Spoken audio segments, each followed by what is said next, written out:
이제 시작이라 8개월 남았죠. 이제 시작이야.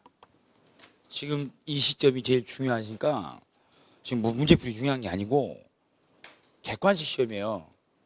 특히나 다른 과목 같지 않고 민법 같은 경우에는 문장으로 장난을 많이 쳐요. 그러니까 지금부터 공부하실 때 기본서 정독을 많이 하는 공부는 하지 마시라고. 객관식 시험에 적응력이 없어요.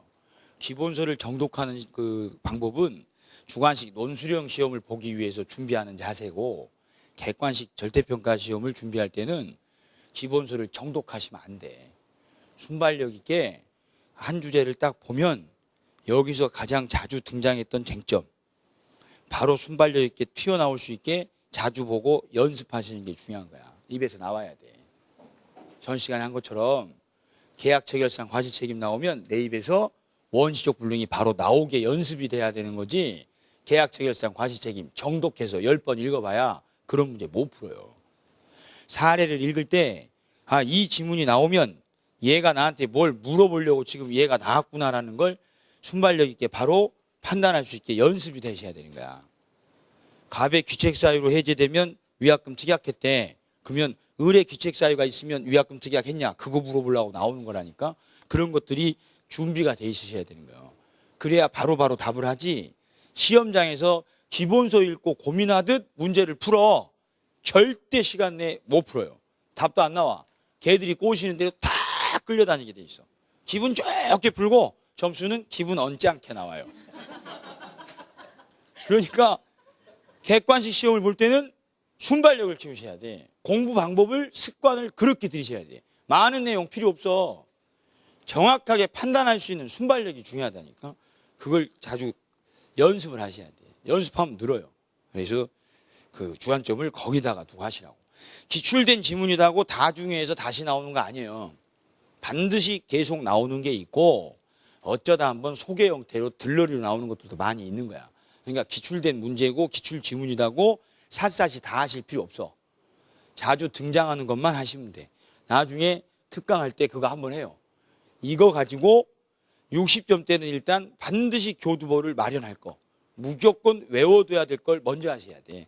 그걸 하고 나서 좀 더 점수가 필요하신 분들이 좀 더 하는 공부를 하셔야 돼. 그래서 순발력 있게 하는 연습을 하시라고. 자, 31번에 다음 중 과실이 있는 경우에만 인정되는 것을 이렇게 물었죠. 그럼 뭘 찾으란 소리야? 잘못 있을 때만 적용되는 걸 찾으란 소리예요. 그러면 3번에 이행 불능으로 인한 해제 손해배상, 이게 눈에 확 들어와야 돼. 손해배상 청구하려면, 즉 이행 불능이려면 채무자한테 귀책 사유가 있어야만 하거든. 귀책 사유가 없으면 그땐 위험부담 문제가 되죠. 그래서 이행 불능이 되려면 채무자 귀책 사유가 있어야 돼. 그래서 4번이 답이요. 자, 32번. 계약 해제 시에 소고표로부터 보호될 수 있는 제3자에 해당하는 자, 이렇게 찾으라잖아요. 해제 시에 보호되는 제3자가 되려면 이게 떠올라야 돼. 완전한 권리를 취득한 자라야 돼요. 완전한 권리를 취득한 사람이라야 돼. 이 사람 찾는 거야, 이 사람. 해제 시 보호되는 제3자 찾으세요 그러면 완전한 권리를 취득한 사람을 찾아야 된다고. 그래서 답 정해졌어. 부동산에다가 등기나 등록한 사람, 이 사람만이 보호되는 제3자야. 채권관계 맺은 애들 있죠? 얘들은 아예 제3자에 해당할 일 없어. 그래서 부동산인지 채권인지만 찾으시면 돼.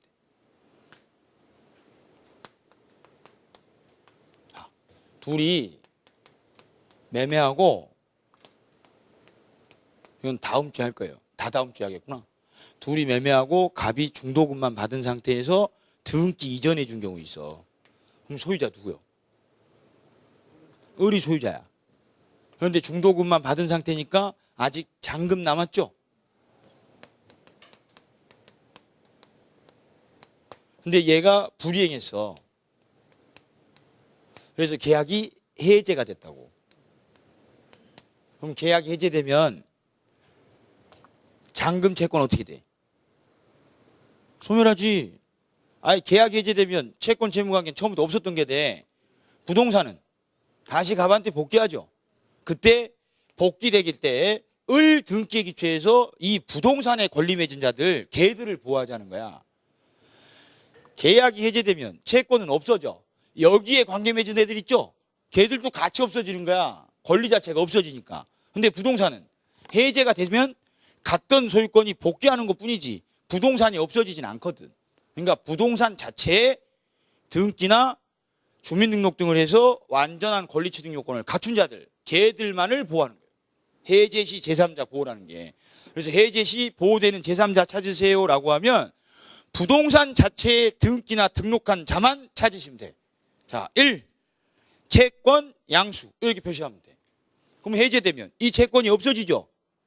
그러니까 얘는 제3자에 해당 안 해. 2번 채권 압류. 채권 해제되면 채권이 없어지지. 압류도 아무 효력이 없는 거야. 3번 부동산 가압류. 부동산에다 가압류 등기했죠. 이게 답이요. 그러니까 해제 시 제3자 보호되는 사람 찾으세요. 그러면 부동산에 관계 맺은 자를 먼저 찾으셔야 돼. 자, 4번에 주택 임대 권한을 부여받은 매수인으로부터 매매계약 해제되기 전에 주택 임차했어. 그런데 대항 요건 갖추지는 않았어. 그럼 얘는 요건 안 갖췄지. 등록 안 했잖아. 주민등록 안 했다고. 얘는 보호 안 된다고. 그 다음 5번 해제 대상 매매계약의 매수인으로부터 목적 부동산을 증여받은 후에 소유권 이전 등기를 마치지 않은 수증자. 얘는 등기 안 했지. 얘는 보호 대상 아니다는 뜻이에요. 그러니까 해제 시 제3자 찾으세요. 그러면 일단 부동산에 관계 맺은 자를 찾으셔야 돼. 그리고 등기 등록까지 한 사람. 그래서 3번이 답이요. 이 쉬운 문제야. 33번 틀리라고 나온 문제야. 33번은 그래도 해설은 할게요. 자, 갑은 경매 절차에서 저당 목적물인 을소유 토지를 매각받았대. 경매 을소유 이렇게 표시하면 돼. 그리고 소유권 이전 등기가 격려됐어. 다음 중 틀린 거 고르래. 그리고는 1번에 담보책임 지문이 나오죠. 그러니까 이 33번 문제는 경매 시에 담보책임 문제가 나온 거예요.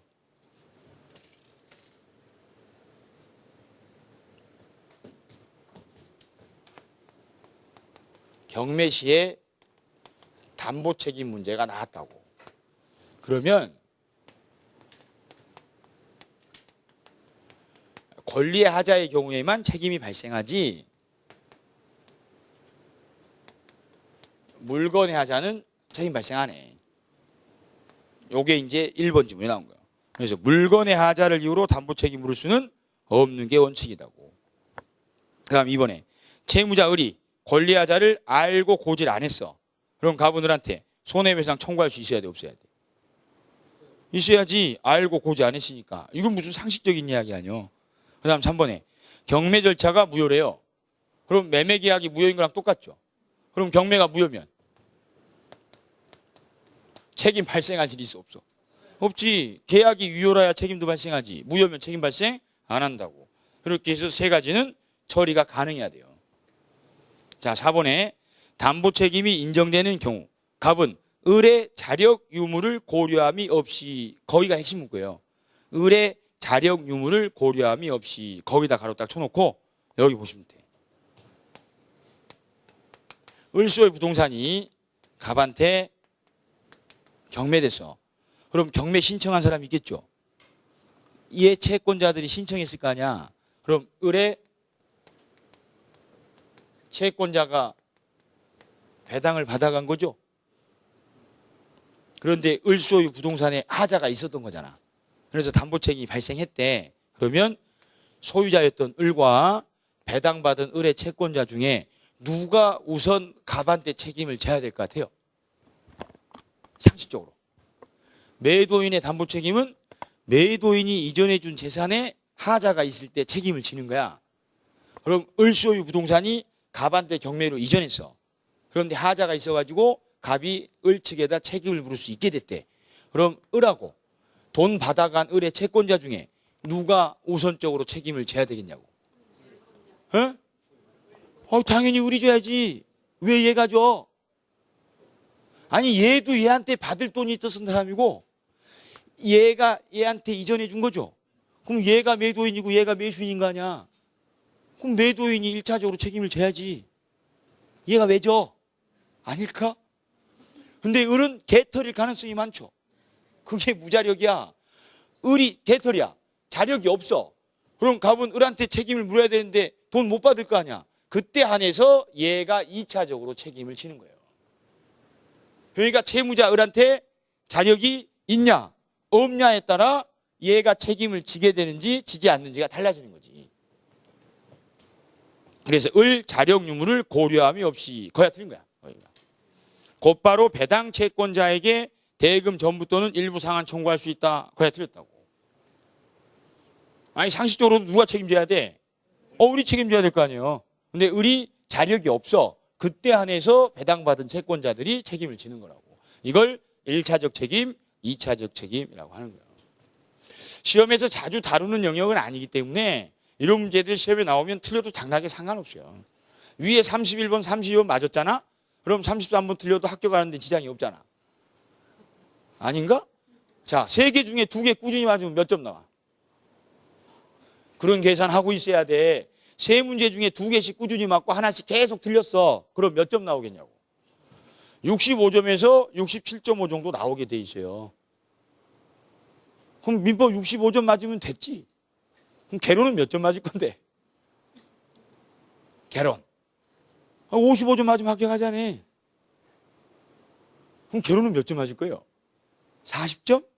그래서 민법을 80점을 맞아야 되는 거야. 민법을 80점을 맞을 목적으로 공부를 시작하는 순간 민법은 60점이 안 나오게 돼 있어요. 민법을 60점대 정도 맞고 합격